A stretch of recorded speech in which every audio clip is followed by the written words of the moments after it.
नमस्कार दोस्तों, welcome back to my channel evergreen English classes. दोस्तों आज हम पढ़ेंगे रिलेटिव क्लोज। रिलेटिव क्लोज को हिंदी में कहते हैं संबंधवाचक उपवाक्य। हम आगे बढ़े उससे पहले मैं आपको जानकारी दे दूं कि नाउन क्लोज और एडवर्ब क्लोज के दोनों वीडियो मैंने अपलोड कर रखे हैं। यदि आपने नहीं देखे हैं तो प्लेलिस्ट पे जाइए और आप देखें। चलो शुरू करते हैं। रिलेटिव क्लोज भी नाउन क्लोज और एडवर्ब क्लोज की तरह एक एडजेक्टिव क्लोज ही होता है, मतलब ये भी एक विशेषता बताने का कार्य करता है। ये रिलेटिव वर्ड से जुड़ा होता है। सबसे महत्वपूर्ण बात क्या है कि ये रिलेटिव वर्ड से जुड़ा होता है।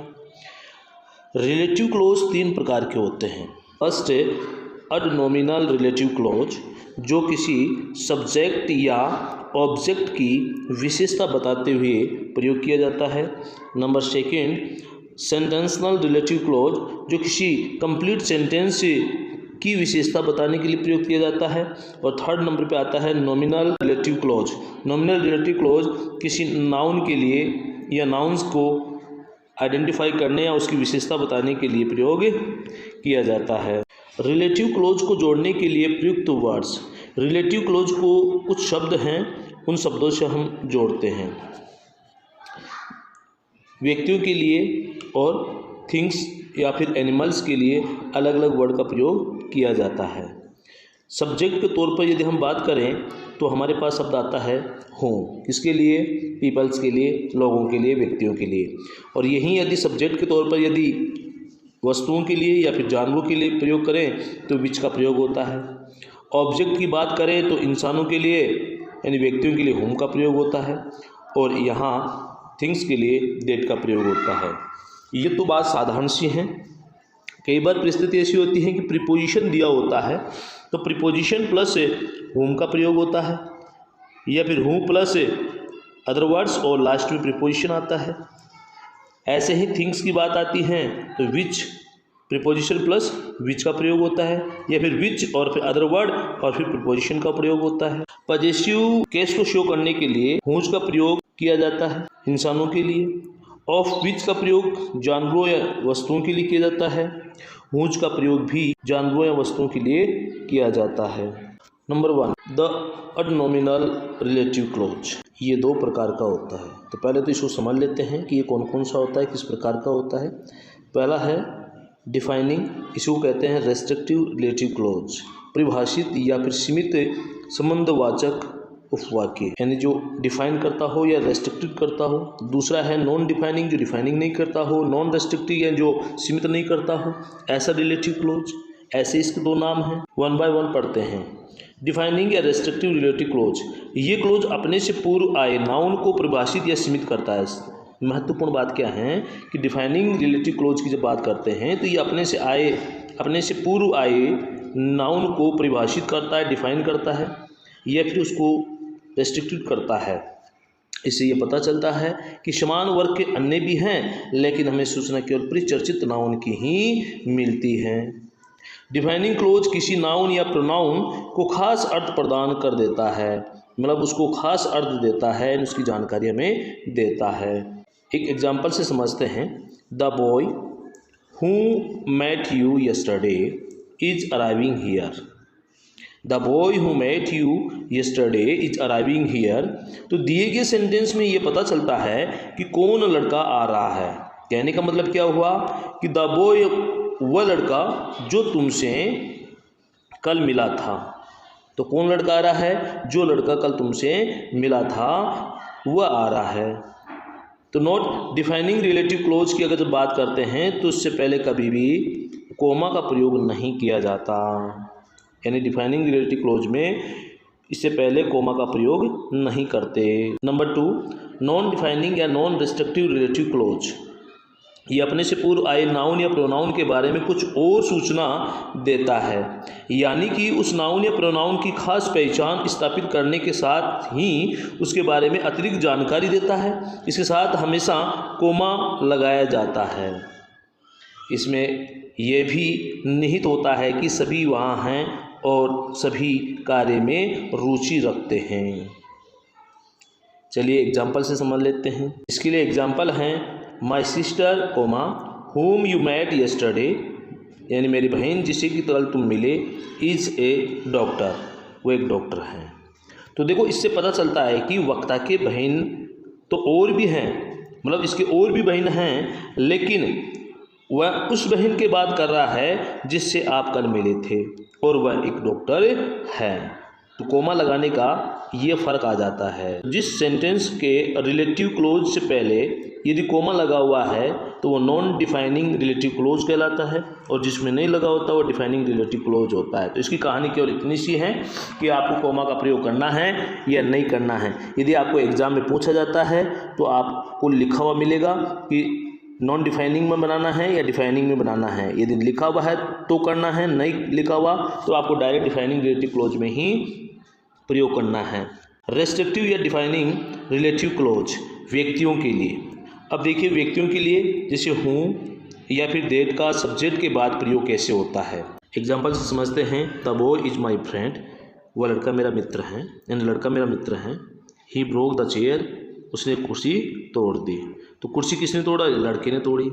तो हूँ किसके लिए प्रयोग हो रहा है? द बॉय के लिए। तो जिसके लिए प्रयोग हो उसी शब्द के साथ में उस कंजक्शन वर्ड को जोड़ते हैं। कैसे जोड़ते हैं जरा देखें। द बॉय प्रयोग किया, इसके साथ जोड़ दिया हमने हूँ। अब सेकंड सेंटेंस में क्या करना है कि जिसके लिए प्रयोग हुआ है उस शब्द को तो हटा देंगे, बाकी को उतार देंगे। क्या उतारा हमने? Broke the chair. और पहले वाले सेंटेंस में जो बच गया इज माई फ्रेंड, क्या बच गया? Is my friend. तो इसे हम आगे लिख देंगे। तो सेंटेंस क्या हो गया हमारा? The boy who broke the chair is my friend. Next example से समझते हैं। द बॉय वॉज अवार्डेड, लड़के को अवार्ड दिया गया। कहने का मतलब पैसिव वॉइस में लिखा हुआ है। ही टॉप द क्लास, उसने क्लास टॉप की। तो जिसने क्लास टॉप की उसको क्या किया गया? अवार्ड दिया गया। तो यहाँ पर भी वही सिचुएशन है, उनका प्रयोग करवा रहा है व्यक्ति के लिए। तो ही कौन है यहाँ पर? लड़का है। तो लड़के के लिए प्रयोग हुआ है, तो लड़के के लिए अगला सेंटेंस प्रयोग किया गया है। तो द बॉय हूँ, और आगे वाले सेंटेंस में ही हटा देंगे और शेष उतार देंगे। हूँ टॉप द क्लास, और पिछले वाले सेंटेंस का वॉज अवॉर्डेड हमें आगे लिख देंगे। सेंटेंस बन जाएगा द बॉय हूँ top the class was awarded. तो इससे पहले तो देखा हमने किसका? ऑब्जेक्ट के, इससे पहले हमने देखा सब्जेक्ट के बाद हूँ का प्रयोग। अब हम देखते हैं ऑब्जेक्ट के बाद हूँ का प्रयोग या दैट का प्रयोग। सेंटेंस दिया है I played with the boys, मैं उन लड़कों के साथ खेलता था। दे वर इन द स्ट्रीट, वे गली में थे। तो जो गली में थे मैं उनके साथ खेलता था। तो जो गली में थे, गली में कौन थे? बॉयज। कौन थे? बॉयज। तो बॉयज के लिए, बॉयज कहाँ पर? यहाँ ऑब्जेक्ट के लिए है, यानी बॉयज ऑब्जेक्ट की जगह पे लिखा हुआ है। तो जिस शब्द के लिए प्रयोग किया जाए उस शब्द के ठीक बाद में इसका प्रयोग करते हैं। तो कैसे करेंगे इसका प्रयोग? होगा I played with the boys, यहाँ तक ऐसे कैसे उतार देंगे। ऑब्जेक्ट के लिए प्रयोग हुआ है तो ऑब्जेक्ट के साथ में हूँ का प्रयोग कर देंगे। जिस शब्द के लिए प्रयोग हुआ है उस शब्द को हम यहाँ हटा देते हैं, मतलब जो शब्द इसको रिप्रेजेंट कर रहा है उस शब्द को सेकंड सेंटेंस में हम हटा देते हैं। तो फिर बाकी बच गया उसको उतार देंगे। वर इन द स्ट्रीट, तो मैं उन लड़कों के साथ में खेला जो गली में थे। नेक्स्ट एग्जाम्पल में हम देखें गॉड हेल्प दोज, ईश्वर उनकी सहायता करता है। दे हेल्प देमसेल्व्स, वे स्वयं की सहायता करते हैं। तो हूँ यानी जो, तो गॉड उनकी सहायता करते हैं जो अपनी सहायता यानी स्वयं की सहायता करते हैं। तो यहाँ पर दे वर्ड किसके लिए आया है? दोज के लिए आया है। तो दोज के लिए आया है तो WHO यानी हूँ किसके साथ जुड़ जाएगा? दो शब्द के साथ जुड़ जाएगा। और कैसे सेंटेंस बन जाएगा? God help those who help themselves. बिल्कुल इजी है। नेक्स्ट देखें, एक टिप्पणी है इसके लिए कि all, everyone, everybody, none, nobody, those के बाद दैट का प्रयोग भी हम करते हैं तो गलत नहीं होता है। एक एग्जांपल लिया है, नबडी लाइक्ड हिम, कोई भी उसे पसंद नहीं करता। आई न्यू हिम, मैं उसे जानता था। दैट का प्रयोग किया है तो किसके लिए प्रयोग हुआ है? ये दैट हिम के लिए प्रयोग हुआ है या नोबडी के लिए प्रयोग हुआ है? तो नोबडी के लिए प्रयोग हुआ है यहाँ पर, तो नोबडी हमने लिख दिया। इसके तुरंत बाद किसका प्रयोग कर दिया? दैट का प्रयोग कर दिया। ही यहाँ पर हट गया क्योंकि ये सब्जेक्ट के लिए प्रयोग हुआ है। तो यहाँ पर बाकी शेष जो बच गया न्यू हिम वो यहाँ उतार दिया हमने, और पिछले नोबडी के बाद जो बचा हुआ है लाइक्ड हिम उसको हमने आगे उतार दिया। तो यहाँ कन्फ्यूजन नहीं होना है कि लाइक्ड से पहले भी हिम और लाइक के बाद में भी हिम का प्रयोग किया हुआ है। तो nobody that knew him liked him. Whom जो कि एक ऑब्जेक्ट प्रोनाउन होता है, सब्जेक्ट के बाद कैसे प्रयोग करते हैं? देखिए सेंटेंस में, the man is my teacher, मतलब ये व्यक्ति मेरा क्या है, टीचर है। यू मेड हिम 2 days अगो, 2 दिन पहले आप उससे मिले, तो 2 दिन पहले आप किससे मिले, द मैन से, उस व्यक्ति से, ठीक है। तो सब्जेक्ट के लिए क्या प्रयोग हुआ यहाँ पर, हिम, तो इधर तो क्या है, हिम वर्ड है, और इधर क्या है, द मैन है, तो द मैन के साथ में किसका प्रयोग कर देंगे, हुम का प्रयोग कर देंगे। और आगे वाला सेंटेंस में जिसके लिए प्रयोग हुआ शब्द, यानी द मैन को रिप्रेजेंट करने वाला कौन है, यहाँ पर हिम है, तो हिम को क्या कर देंगे हम, इस सेंटेंस से हटा देंगे, बाकी को ऐसे कैसे उतार देंगे, यू मेड 2 days अगो, और पीछे वाले सेंटेंस का ऐसे कैसे शेष बचाओ भाग इज माई टीचर आगे लिख देंगे। होम का प्रयोग ऑब्जेक्ट के बाद में भी होता है, वो कैसे, देखें, she is the girl, she is the girl, यानी कि ये वह लड़की है, I saw her at the bus stand, मैंने इसे बस स्टैंड पर देखा, तो जिसको कि मैंने बस स्टैंड पर देखा, तो किसको देखा, द गर्ल को देखा, तो जिसके लिए प्रयोग हुआ है उसके साथ में होम का प्रयोग कर दिया, she is the girl whom I saw. अच्छा, अब यहाँ पर हर कौन है, गर्ल हैं, तो सेकंड सेंटेंस से हट जाएगी ये, यानी सेकंड सेंटेंस से इस वर्ड को हटा देंगे, तो क्या हो जाएगा, आई सो एट द बस स्टैंड, तो ये वही लड़की है जिसको मैंने बस स्टैंड पर देखा। एक और सेंटेंस दिया है, आई नो द बॉय, मैं उस लड़के को जानता हूँ, the principal punished him, principal ने उसे पनिश किया था, किसको पनिशमेंट किया था, द बॉय को, तो दो बाय ऑब्जेक्ट के लिए प्रयोग हुआ है, तो ऑब्जेक्ट के साथ में प्रयोग हो जाएगा हूँ, और द प्रिंसिपल पनिश्ड, तो हिम यहाँ पर जो दिया हुआ है, हिम क्या है, हिम यहाँ पर ऑब्जेक्ट हैं, हिम बॉय के लिए प्रयोग हुआ है, तो इसको यहाँ से हम हटा देंगे, तो क्या प्रयोग हो जाएगा, I know the boy whom he the principal punished. whom या दैट का प्रयोग प्रीपोजिशन के साथ, ये थोड़ा सा क्लिष्ट है लेकिन है बिल्कुल इजी। देखें इसको भी कैसे, कि दिस इज द बॉय, ये वह लड़का है, I was talking about him, I was talking about him, जिसके बारे में बात कर रहा था। होम का प्रयोग आपको करना है, कैसे करना है, कि दिस इज द बॉय, क्योंकि यहाँ पर क्या है, बॉय के लिए प्रयोग हुआ है, दिस इज द बॉय, यानी ये वह लड़का है, I was talking about him, जिसके बारे में बात कर रहा था, किसके बारे में बात कर रहा था, बॉय के बारे में। तो बॉय के साथ में क्या जोड़ना है, जो अबाउट प्रीपोजिशन दिया हुआ है उसको पहले आप प्रयोग करेंगे और उसके बाद में होम का प्रयोग करेंगे। और आगे क्या बचा हुआ है इसमें, I was talking, I was talking, him वैसे भी हटा देंगे हम, हिम तो वैसे हटेगा यहाँ पर क्योंकि बॉय के लिए प्रयोग हुआ है, तो एक ही सेंटेंस में डबल बार प्रयोग नहीं करेंगे। हु वॉज दैट मैन, मतलब वो व्यक्ति कौन था, आई सो यू विद हिम, जिसके साथ मैंने देखा, तो हूँ मैंने जिसके साथ मैंने देखा, तो who was that man, that man के साथ में क्या हो जाएगा, विद आ जाएगा, ये विद यहाँ पर आ गया और हुम को हमने जोड़ दिया, बाकी सेंटेंस को इधर उधर लिख दिया, तो आई सो यू, जिसके साथ मैंने तुम्हें देखा था, तो ये इस प्रकार से प्रयोग हो जाएगा। विच के साथ प्रयोग, यानी विच के साथ, सब्जेक्ट के साथ विच का प्रयोग और ऑब्जेक्ट के साथ विच का प्रयोग, कैसे, दिस इज़ द पेन, ये वह पेन है, आई वॉज लुकिंग फॉर इट, यानी जिसकी मैं तलाश कर रहा था, तो कहने वाला दिस इज़ द पेन, किसकी तलाश कर रहा था, पेन की तलाश कर रहा था, तो पेन के साथ जुड़ जाएगा दिस इज़ द पेन, और यहाँ पर फोर दिया हुआ प्रीपोजिशन, तो फोर और विच का प्रयोग होना ही होना है, और बाकी शेष को उतार दीजिए, आई वॉज लुकिंग, तो this is the pen for which I was looking, ये वो पेन है जिसकी मैं तलाश कर रहा था। आई गोट द जॉब, मुझे वो जॉब मिला, आई हैड अप्लाइड फॉर इट, मैंने इसके लिए अप्लाई किया था, तो विच का प्रयोग करना है कैसे, आई गोट किसके लिए प्रयोग किया, किसके लिए अप्लाई किया था, जॉब के लिए, तो आई गोट द जॉब, और फोर यहाँ पर प्रीपोजिशन है तो इसको यहाँ से यहाँ लिख देंगे, फिर विच लगाना ही है। आई हैड अप्लाइड, यहाँ पर इसका प्रयोग हो जाना है, क्या बन जाएगा, I got the job for which I had applied. Whose का प्रयोग संबंध कारक के रूप में सब्जेक्ट के बाद, कैसे, राज इज माई फ्रेंड, राज मेरा मित्र है, his mother is a teacher, उसकी माँ क्या है, एक टीचर है, हुँ से जोड़ना है, तो किसकी माँ टीचर है, और राज की माँ टीचर है, तो राज की माँ टीचर है, तो राज के साथ किसको प्रयोग कर देंगे हम जी, हुज का प्रयोग कर देंगे, तो Raj whose mother is a teacher, तो यहाँ पर हिज कनेक्टिव वर्ड के रूप में काम कर रहा था, यहाँ यानी संबंध कारक के पॉजिटिव केस के रूप में बता रहा था, तो इसको हमने हटा दिया और क्या लिख दिया, राज हुज मदर, राज जिसकी माँ, इज ए टीचर शेष को उतार दिया, और पहले वाले सेंटेंस का जो बाकी जो बचा हुआ था उसको हमने आगे पूर्व नियमानुसार लिख दिया। सेंटेंस बन गया हमारे पास कि Raj whose mother is a teacher is my friend, Raj जिसकी माँ की एक टीचर हैं वो मेरा मित्र है।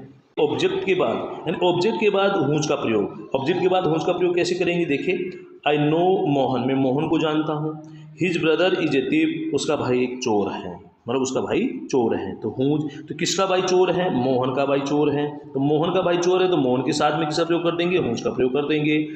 तो क्या कर देंगे कि आई नो मोहन, मैं मोहन को जानता हूँ। हूज ब्रदर, इसको हटा देंगे इसमें से, तो whose brother is a thief, जिसका भाई चोर है। Defining relative clause for things और एनिमल्स। इससे पहले हमने व्यक्तियों के लिए जाना, ह्यूमन बींग्स के लिए जाना। अब देखते हैं इसका व्यक्तियों या फिर वस्तुओं के लिए प्रयोग, विच और दैट का प्रयोग सब्जेक्ट के बाद कैसे करते हैं। देखिए, the car is costly, car costly है।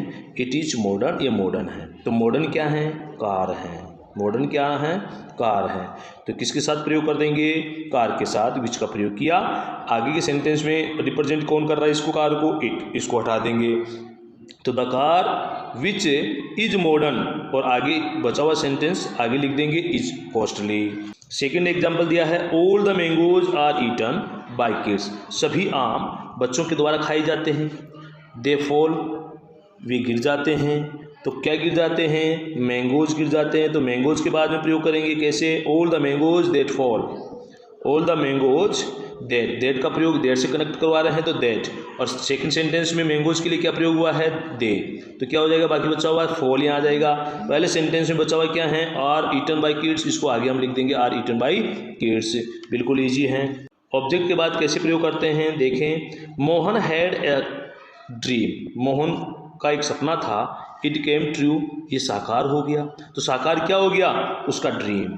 तो ड्रीम के लिए प्रयोग हुआ है तो विच को कहाँ प्रयोग कर देंगे? ड्रीम के साथ में कर देंगे। तो Mohan had a dream which came true, it किसके लिए प्रयोग हुआ है? ड्रीम के लिए, तो इसको हटा देंगे तो केम ट्रू आ जाएगा यहाँ पर। इसी सेंटेंस को हम ऐसे भी लिख सकते हैं, Mohan had a dream that came true, that का प्रयोग करके लिखा हुआ है यहाँ पर। किसका प्रयोग करके लिखा है? दैट का प्रयोग करके लिखा है।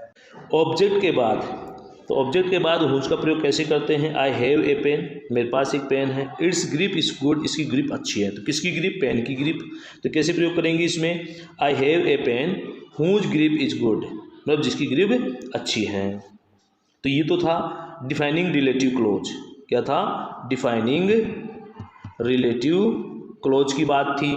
अब देखते हैं नॉन डिफाइनिंग रिलेटिव क्लोज। तो नॉन डिफाइनिंग रिलेटिव क्लोज में सीधी सी बात है कि इसमें कोमा का प्रयोग किया जाता है। देखें, the woman is my brother, वो महिला मेरी माँ है। She is walking with Sita, वह सीता के साथ टहल रही है। तो यहाँ कौन टहल रही सीता के साथ? एक महिला। किसका प्रयोग कर देंगे हम? हूँ का प्रयोग कर देंगे। और वही नियम जो इसके रिप्रेजेंट करने वाला वर्ड है सेकंड सेंटेंस में, इसको हटा दिया हमने सी, और बाकी सेंटेंस को उतार दिया। The woman who is walking with Sita और इज माई मदर। तो ये तो पहले वाले जो सेंटेंस हमने पढ़े थे, पहले का जो नॉन डिफाइनिंग रिलेटिव क्लोज को पढ़ा था वैसा है। अब इसमें नॉन डिफाइनिंग रिलेटिव क्लोज में क्या करना हमें कि द वुमन के बाद जब हूँ से आप रिलेटिव क्लोज बनाओगे तो कोमा का प्रयोग यहाँ, और जब ये कंप्लीट हो जाएगा वहाँ, दोनों जगह आपको कोमा का प्रयोग करना है। एक एग्जांपल और देखते हैं। आई नो रतन, मैं रतन को जानता हूँ। She has given him 1 lakh rupees, उसने उसे 1 लाख रुपये दिए। तो उसने 1 लाख रुपये दिए हैं, तो हुम का प्रयोग करना है। तो कैसे? तो आई नो रतन, मैं रतन को जानता हूँ। हुम, जिसको, she has given 1 lakh rupees, जिसको कि उसने 1 लाख रुपए दिए हैं। तो हिम यहाँ दिया हुआ है तो हिम तो हट गया, और कोमा यहाँ दोनों जगह लगा दिया। लास्ट में यदि सेंटेंस और बचा हुआ है तो कोमा का प्रयोग होगा, नहीं बचा हुआ तो फुल स्टॉप का प्रयोग हो जाएगा। कुछ रिलेटिव एडवर्ब भी दी हुई हैं, व्हेन, वेयर, वाई और व्हेनेवर, इनका भी प्रयोग देख लेते हैं। The house has been repaired, house की रिपेयर की गई। Mohan used to live there, Mohan वहाँ रहता था। तो वेयर की बात आती है तो मोहन कहाँ रहता था? हाउस में रहता था। तो हाउस के लिए प्रयोग हुआ तो हाउस के साथ में प्रयोग कर देंगे। The house where Mohan used to live has been repaired, उसकी रिपेयर कर दी गई। तो do you remember the year, क्या तुम्हें वो ईयर्स याद हैं? दे केम हियर, वे यहाँ आए थे। तो वहाँ आए थे, कब आए थे? जब वे यहाँ आए थे। तो do you remember the year, year के लिए प्रयोग हुआ टाइम को बताने के लिए, तो व्हेन शब्द इसके साथ जुड़ जाएगा। दे केम हियर, वे यहाँ आए थे, और साइन ऑफ इंटरोगेशन लास्ट में आ जाएगा। Last one more sentence, the reason is that, कारण यह है कि ही वर्क्स हार्ड, कठिन वो मेहनत करता है। ही अर्न्स अ लॉट, वो बहुत कमाता है। तो वाई, क्यों? तो क्यों कमाता है तो इसका रीजन बता रहा है, तो रीजन वर्ड के साथ में इसका प्रयोग कर देंगे कि the reason why he earns a lot, कि वह बहुत सारा क्यों कमाता है, इज दैट, पीछे वाला सेंटेंस कि ही वर्क्स हार्ड, तो is dead he works hard, इस प्रकार से हमने इसको देखा है। नेक्स्ट वीडियो में मैंने आपके लिए एक एक्सरसाइज आपके लिए अपलोड की है, आप उसे ज़रूर देखें और समझें। आप इसे ज़रूर देखें और समझें।